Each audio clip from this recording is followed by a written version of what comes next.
Graham will even expect you to go out for 30 minutes if you can. Cheers.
This program features live coverage of an African safari and may include animal kills and carcasses. Viewer discretion is advised. The wind has finally stopped blowing. The clouds are lifting. Will we have blue sky on this gloomy day? Welcome to this live African safari.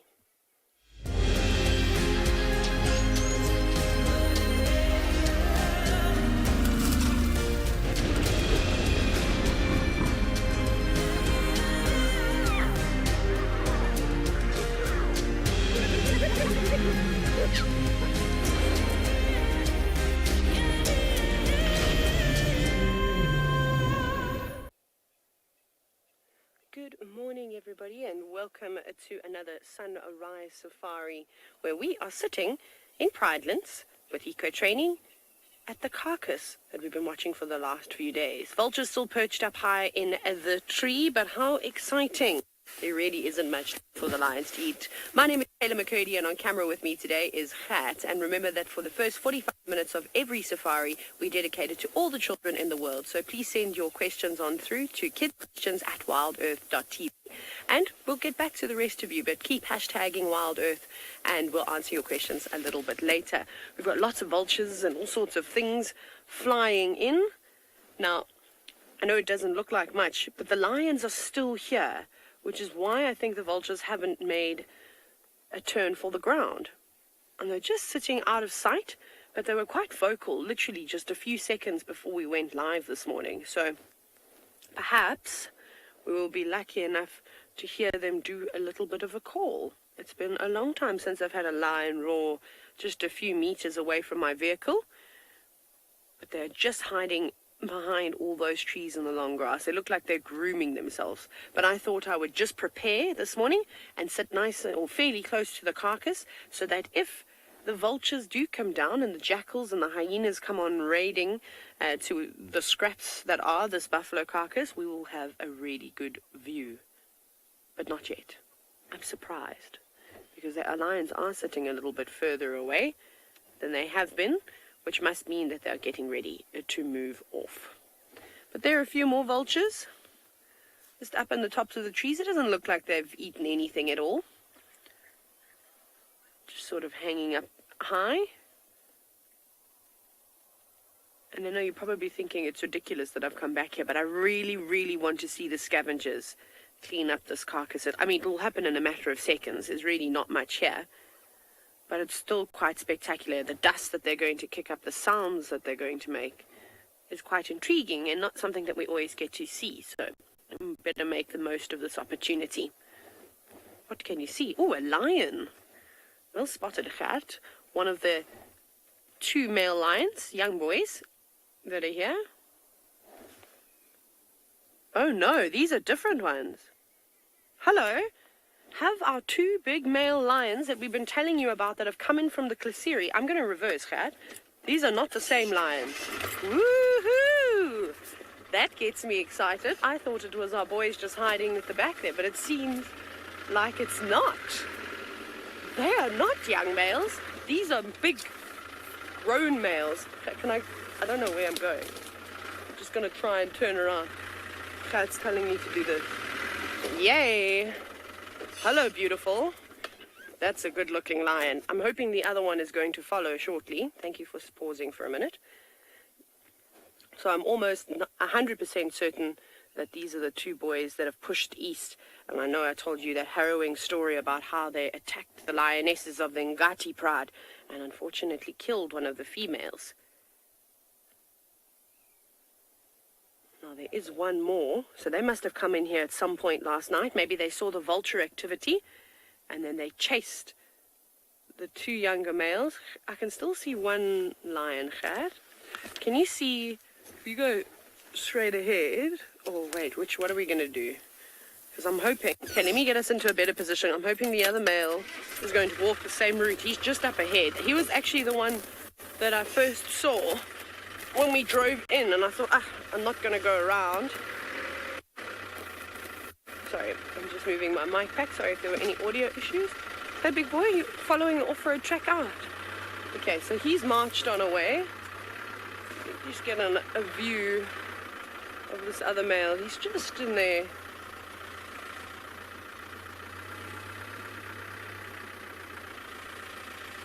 Okay, I think I'll drive in. There's another track that goes around here. Sorry, I'm just keeping an eye out because I don't know these lions at all. So I don't know what their behavior is going to be like. There he is. He's sitting just up ahead. Let's go view him.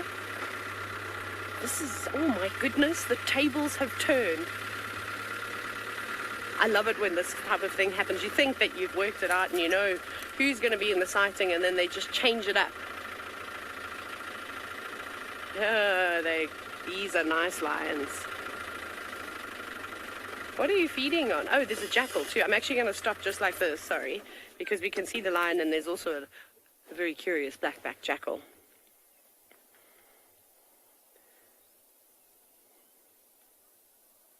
Oh, wonderful. Please take those screenshots because this is the first time that I've seen these boys. So it'll be nice. Hopefully you did get some some good opportunities there, but he's stolen a piece of the carcass and he's dragged it away. And there you can see a lovely black-backed jackal. Very curious. This one has been actually sitting around the carcass for the last few days, but hasn't been brave enough to go in with those young boys and the young lioness that have been at this kill.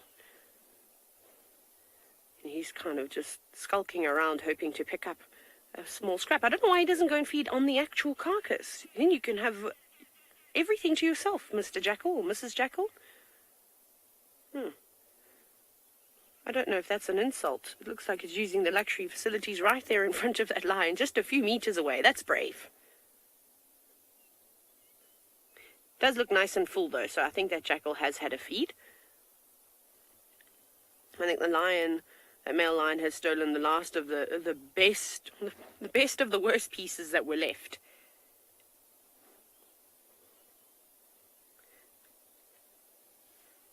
Just chewing away. You can see that these boys are much older than the other two that we have been seeing. Got very worn teeth. Now, little Kate, who's just 4 years old, has inquired about jackals and their movements. But the lion wants your attention, Kate. You see how he turned around as I said your name. So, yes, jackals, male and female, do normally travel around together. But at the moment, we've just been seeing one jackal here. So it might be that it is a jackal from a few months ago. Maybe it is just on a little wander about. It's not quite living with its parents anymore, but trying to find its own feet in this big, bad, wild world. And that's why it's on its own. So it probably hasn't found a mate just yet. And it might even go back to where its parents are living. Because it's not uncommon for the siblings of or previous litters of jackals to help raise the next set. But it's not quite jackal breeding season right now. We've still got a few more months to go before we get to that. Probably just a youngster. I cannot tell you how happy I am. I mean, I love those other lions. They're really lovely, but they just weren't a huge, fan of vehicles and anything. Vultures, hyenas, they just chased everything away, and they wouldn't move from the carcass and let the excitement happen. I would have loved to have been here when these big boys would have come charging on in. I know that they were seen not too long ago. A couple of days ago, I think I told you about the 2 male lions and the 2 lionesses that were just on our eastern boundary and marched north. So they've just done a big loop. And like I said, seeing all this vulture activity from the tops of trees, and you can spot it from a mile away if you're just in a high point. And maybe even the slight stench of the carcass during these past windy days entice these boys to come on over. Or they could have just been doing their regular territorial patrol and then stumbled across the scene.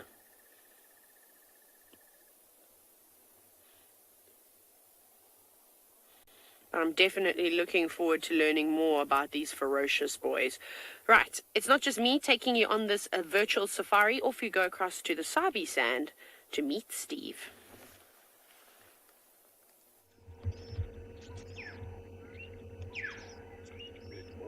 Good morning, and welcome to my vehicle. I am not on the vehicle, I'm on the ground. But the vehicle's over there. My name is Steve. I'm joined by PK on camera. Look, yesterday we had a female leopard. Yeah? She crossed the river and we lost her. Just over here somewhere. Now, what I'm looking for is tracks where she might have moved to. And right here, you can't see it very clearly, but here is tracks of a hyena that's walked on top of my vehicle tracks and it's gone smelling over there in the bushes. So we had her just up here and she gave us the slip. Thandi is very good giving us the slip. But what happened later when I went to check a big loop that way is I found her tracks and her little boy's tracks that side. So we're trying to see where she crossed back on the river here. We'll have another look. Maybe she caught something and the hyena was having a look at her in here thing. But we're going to go see where the tracks of her little boy are, because it would be wonderful to see Thandi and her little cub. But when animals cross this river. It's quite easy to see their tracks. And I drove here last night, so if the tracks are on top of mine, then we will know that she crossed back. And if she didn't, okay, well, we're going to try to figure out where she's gotten to. But as with Taylor, I am not the only one on board. Tswalu Naidu's out, and she'd like to say good morning.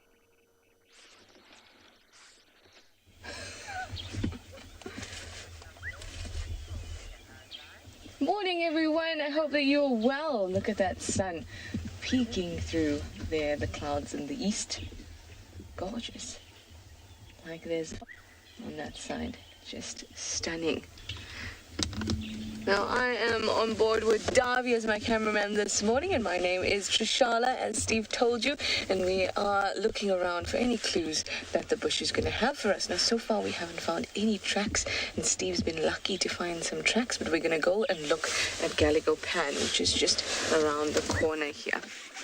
It's a little bit warmer, which is quite nice. It's 12 degrees Celsius, or 54 degrees Fahrenheit. So it's this morning. So let's go and look at the pan. Now last night I had two hyenas, Ribbon and Intima. Ribbon is our hyena mum, has the two little ones and her den. I saw both of them walk into the drainage just near Gallego Pan here. So I thought, let's go and check it out. They both had their nose to the ground, as if they were searching for something. So maybe there's something with a kill down there. Wouldn't that be awesome? Now, it is a difficult drainage to get into, so we're going to have to do our best to kind of look for clues, and if we have sufficient evidence that there may be something in there, then we'll try to get in ourselves, or at least get a view.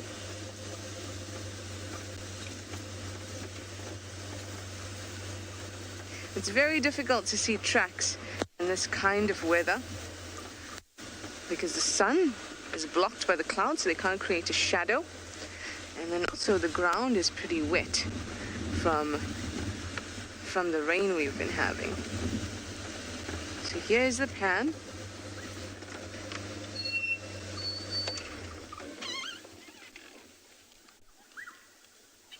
Let's listen.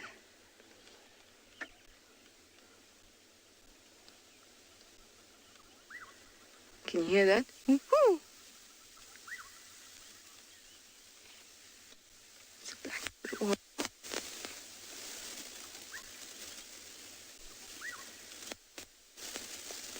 Don't see much else.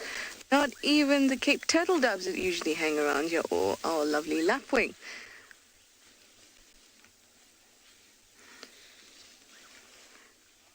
But we're going to keep on driving around and see what else we can find.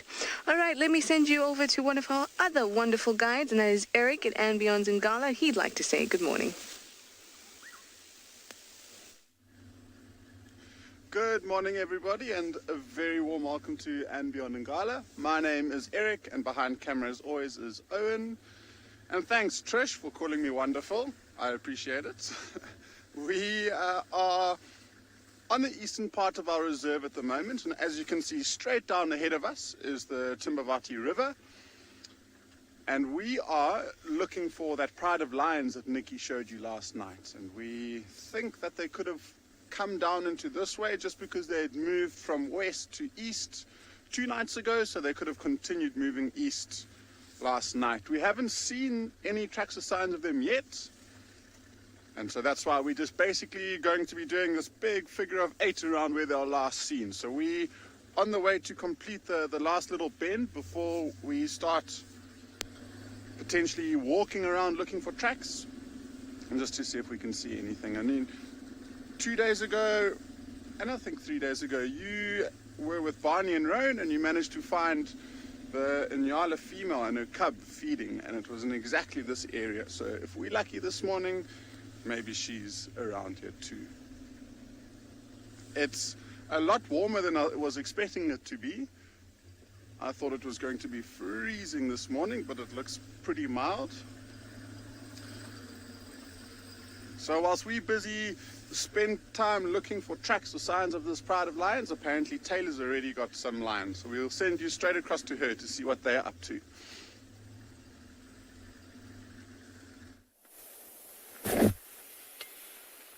Good luck, Eric. I hope you find those footprints on the sand and they will lead you to your lions. We didn't do much tracking at all this morning. We just arrived at a pile of bones and thankfully found the rest, well, not the rest, the two males we've been absolutely itching to see.